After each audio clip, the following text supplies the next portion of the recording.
So at birth, the baby's sensory systems, the hearing is fully intact. In fact, the baby can hear in the womb, and there's a lot of research about the baby responding to the sound of the mother's voice because it's heard that in the womb. They have generally okay vision, visual acuity. They can see about 8 to 12 inches away, which is perfect for how we tend to hold the babies and be able to interact with the babies while we're holding them. That's perfect arm's distance. And these sensory abilities and the ability to interact all contribute to the desire for adults to care for them, and it helps them be able to meet their essential needs. Now, one of the things that I want to talk about very briefly is something called hyperbilirubinemia. I won't ask you to spell it from memory or be able to pronounce it, but hyperbilirubinemia is difficulty processing a large volume of red blood cells. So during pregnancy, the placenta excretes bilirubin, but upon birth, the baby's liver has to take over the function. And if there's too much bilirubin in the blood, when the red blood cells break down, the process, bilirubin is formed, and it's not easy to get rid of the bilirubin, so it can build up in the blood and other tissues. So bilirubin is a byproduct of the blood.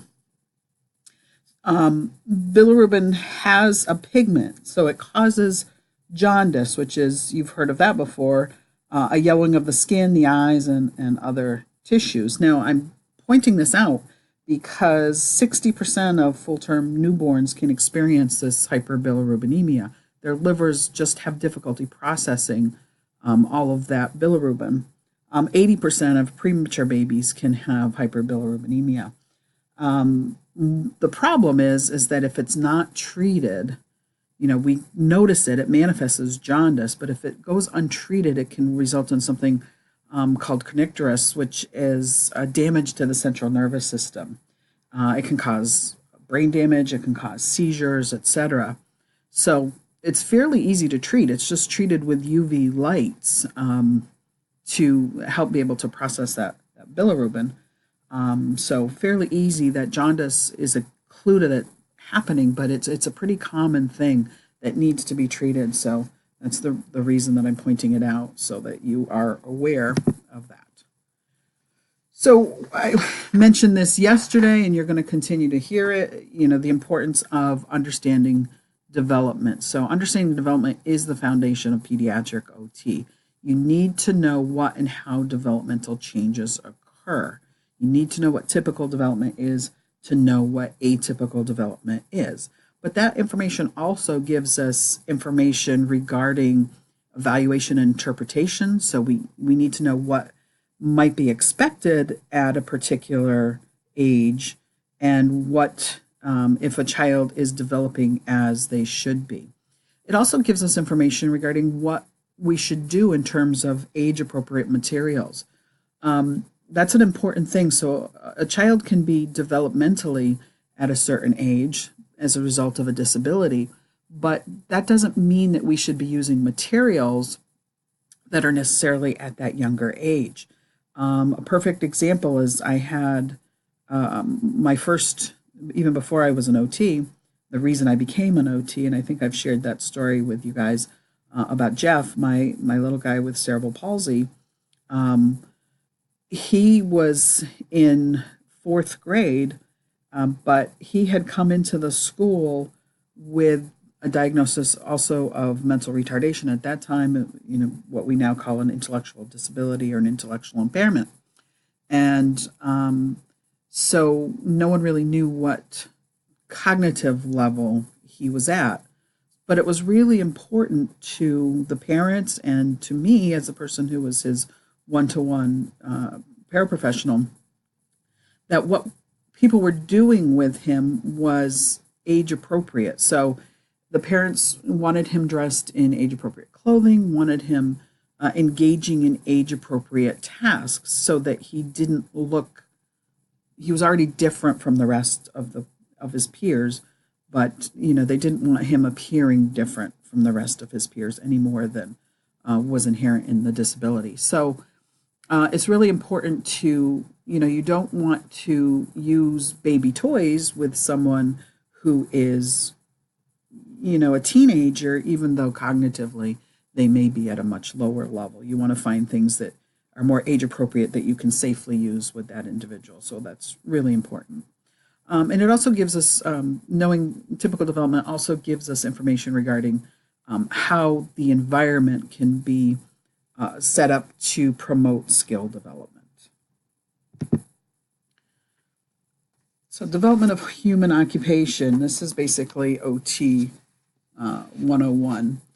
So, how do children accomplish tasks? We have to understand what is it the task that needs to be performed, what is the skill that the individual brings, and what is the environment, and how does the environment support or hinder development. So all of these contribute to a child's development, and their occupational performance reflects all of those in conjunction with each other: the complexity of the activity, what the abilities are, and what are the constraints or affordances of the environment. And affordances might be a word that you've not heard before, but that simply means that children learn through observation, and how does the environment support the development. So an example of an affordance is when a child is first learning how to walk or pull themselves up. Is there low furniture that they can pull themselves up on? Does the environment support the development of that skill? So what are child's occupations? You'll hear this over and over again. Play is the primary occupation of children. So it's important that we build play into what it is that we're doing with kids. Self-care, they need to be able to engage in certain tasks. They need to feed. They participate in ADLs and IADLs. School function, so they need to participate in school. And all of these occupations require motor, cognitive, social, emotional, and other skills. So let's go briefly into an overview of OT with children and families.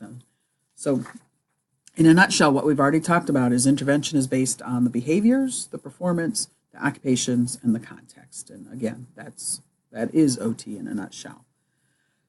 And when you're evaluating the performance of a child, you want to look at how does the impairment impact their performance? Does that environment help or hinder?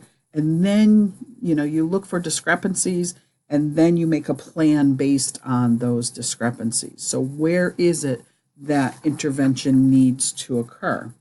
There are a couple of themes that characterize practice with children. We should be client-centered. We should have a strength-based approach, which I alluded to briefly in my small group yesterday.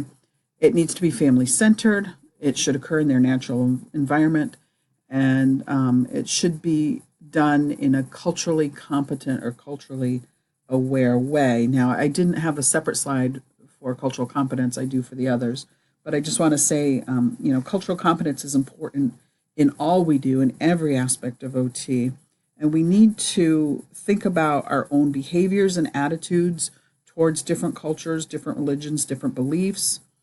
We need to learn more from families about their backgrounds, about their beliefs, about their culture, about their beliefs about parenting.